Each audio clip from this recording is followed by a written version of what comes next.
Let's bring in Andrew Brandt, columnist for the MMQB, Business of Sports podcast, former Packers executive. And we wanted to have Andrew join us. We want to look at teams short-term, long-term. Let me start with the Cowboys, Andrew. Thank you for joining us. Cowboys long-term, given these contracts, their whole setup here, are they built for success in the future? You know, they've got the highest cap charge in the NFL right now. At Dak Prescott's $31 million. They've invested a ton at positions you don't normally invest a ton in. And I'm talking about receiver and running back. They have invested on their offensive line, but it just seems like they've allocated resources in areas that are not, analytics don't show they're good for long-term success. They haven't invested long-term in the quarterback. They've invested again in receivers and running backs. The Amari Cooper contract seems like an extraneous one now after drafting a receiver number one. Yeah, I would say that's a team that's not using resources the way you would think. You know, starting quarterback, left tackle, corner, shutdown corner, premier pass rusher.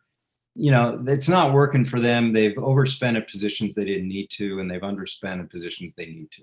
Give me the Texans I've brought up. I don't think they're in a good situation at all. They have no draft capital. They've already shelled out some big contracts here. Moving forward, will the Texans' job be a coveted job for a head coach? Yeah, as long as it's just a coach. You know, Bill O'Brien could have been in a position to fail, Dan, because coaches have to motivate, inspire, get the trust of players, get them to run through a brick wall. General managers have to be detached and cold and cool and unemotional, and putting him in the job of general manager. I mean, other GMs, Dan, smell blood in the water. You know, he's trading Clowney and paying half the contract. He's given away Hopkins for inferior value. He brings on Tunsil for two number ones and doesn't do a contract, giving him the leverage to get an amazing contract. Laramie Tunsil's offense leads the offensive line in contracts by a wide margin. And that's not going to work. So they need someone fiscally responsible in the GM role. Mm-hmm. You know, when I was at the Packers, we had Mike Sherman for a while, coach and GM, and he would come to me, Dan, and say, "Hey, Andrew, I need to make you the bad guy here." And I'm like, I totally get it.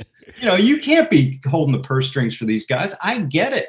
You know, the only one to do that really well is Belichick, because he's just so detached emotionally from these players. It works for him. What about the Vikings? They were so close to going to the Super Bowl.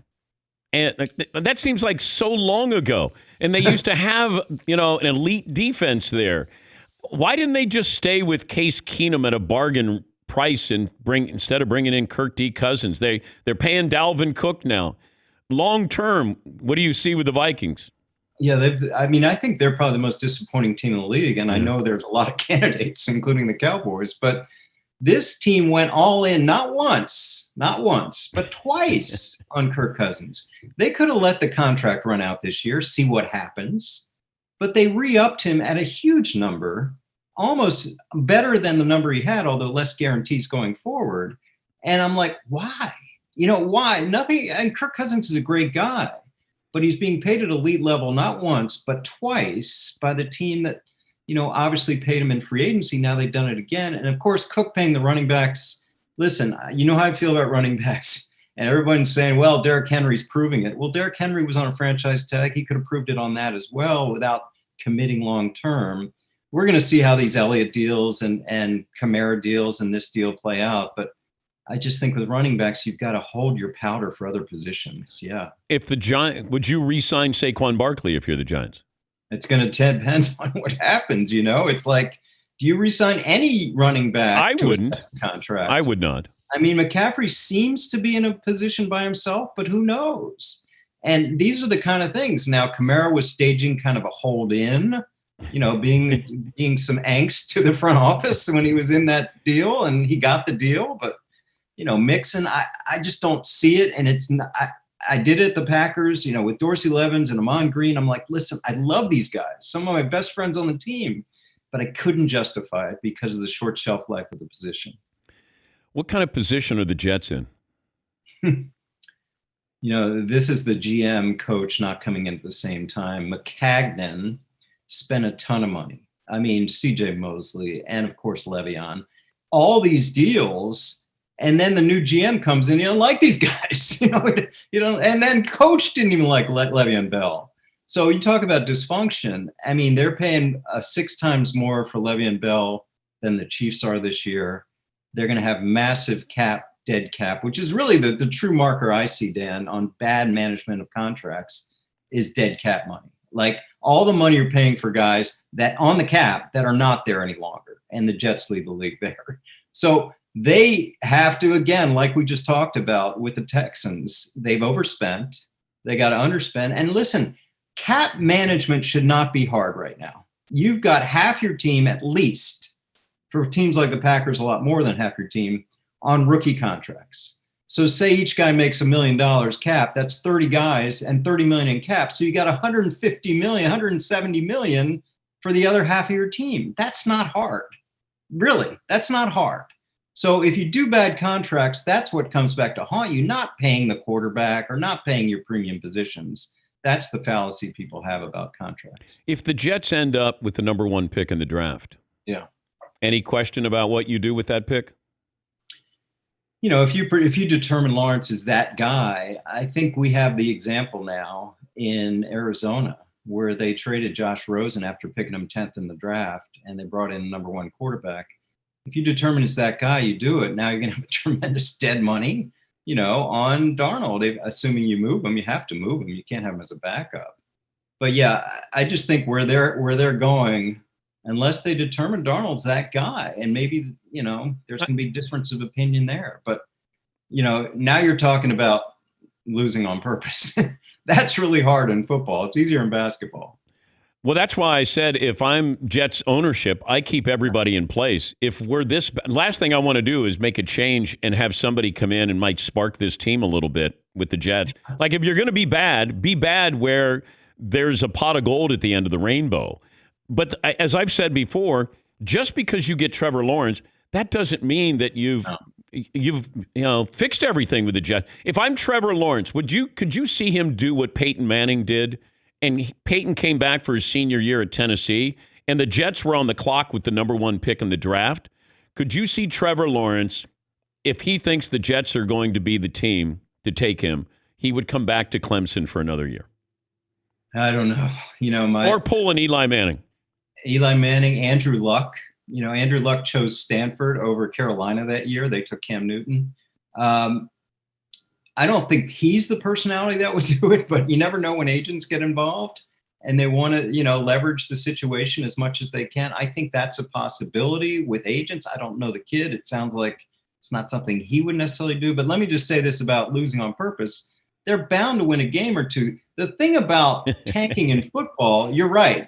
Keep the talent level where it is and not bring in someone to raise the talent level. But, in basketball, you can tank. In football, what are you going to do? Stop blocking and tackling?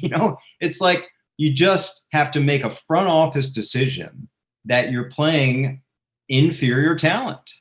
And maybe that's what, that's the definition of tanking in football. You're not going to tell the guys, hey, let the guy run for a touchdown.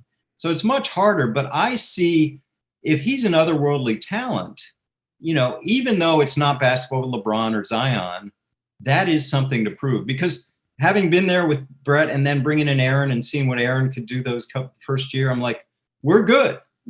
That's the best feeling in pro sports when you've got the guy to take you to the future. Whatever you do first year, if you're 6-10 or whatever, 7-9, but if you got the guy, you're golden. That's what you want. Now, do the Jets think they have the guy? I don't know, but that guy seems like the guy. When you're in the room and you know that Aaron Rodgers is there and you already have Favre and you decide he's fallen into our lap, that we have to take him. Not exactly the case with Jordan Love with the Packers. They went up to get him. I think they thought the Colts were going to take him, so they went in and got him instead of taking an offensive a weapon for Aaron. What was it universal that everybody in the Packers draft room said, let's take Aaron Rodgers, even though you had Brett Favre? Absolutely not. I'm in the middle. I've got the coaches on my right. They're like, we cannot take this guy. Like, no way. Wait, coaches didn't want to take?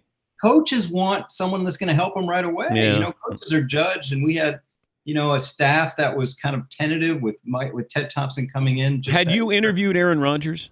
Oh, yeah. Yeah, of course. He was number one on our draft board. He was the only guy left. When we got to pick 24, he's the only guy in the first round left. So everyone's, the coaches saying, we can't, Andrew, we can't. And the management are saying, what do we always say? Trust the board. Trust the board. He's the best player. We're not going to dip into our second round grades. So now it's this, okay, I get him on the phone. We got 15 minutes. The poor guy's in the green room. The caterers moved everything. And I call, and I think I'm calling the agent. I'm like, Mike, and it's like, no, it's Aaron. I'm like, oh, shit. Okay, Aaron, can I talk to Mike? And Mike's like, are you going to take him? Are you going to take him? I'm like, just hold on, because we were going to see in those 12 minutes, probably the longest 12 minutes of Aaron's life, if his phone rings. And we get an offer we can't refuse, whether it's 2-2s, a future one. And I'm like, okay, I just got to keep him on hold. Who called? And Dan, that phone never rang. And I watch this guy every week for 10 years, and I'm like, what if that phone rang? The NFL could look a lot different. That phone never rang. We took him. We got the Lambeau Field party under us, 1,000 people. Boo! It was just, they hated it. And Brett calls the coach, and Brett's bus calls me, and they're like, what are we doing? And yeah. And then 3 years, Dan, 3 years where Aaron's camp is wondering if he's ever going to play. Brett's camp is like, hey, Andrew, you know what it's like coming in every day with your replacement sitting next to you?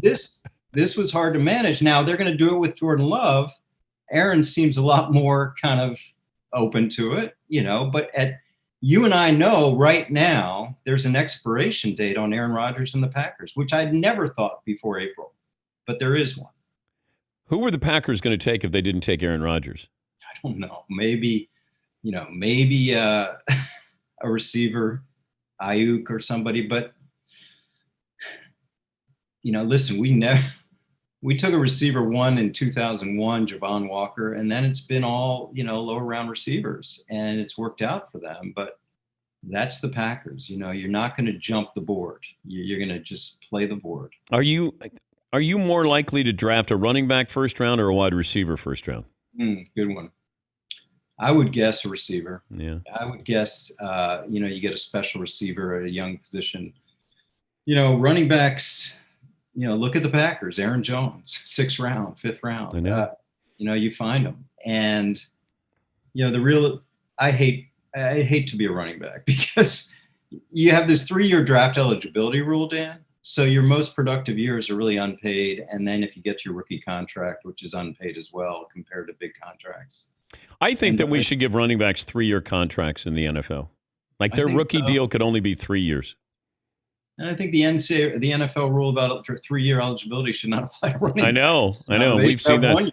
Oh, I'm seeing Jason Campbell was taken right after Aaron Rodgers. Yeah. Mm-hmm. Roddy White, 3 picks later. Would you guys have taken Roddy White? No. Listen, he was a pretty good wide receiver. I remember that draft board. We wanted DeMarcus Ware so bad. We wanted Marcus Spears. We wanted Derek Johnson with the Chiefs. We wanted even David Pollock we were looking at. And they all are gone. So we're looking at one guy, And yeah, we didn't go in thinking, God, we need a quarterback. But let me say this. The Packers have been the luckiest team in the league, right? Franchise quarterbacks for 30 plus years. It's going to be. And the whole idea is franchise quarterbacks now for 45 years, if Love's the guy. Yeah. So I get it. I was there 15 years ago. I get it. That's what they're trying to do. Yeah, they reached though. That's not my way. They reached. If this guy is, but again, he has to play. People say, well, the Rodgers playing so well, they're just no. You take a first round quarterback, he plays. Whether it's in 1 year, 2 years, or 3 years, he will play, and Rodgers will be somewhere else. It's always great to catch up with you. Thank you, Andrew. We appreciate your time. Always a pleasure, Dan.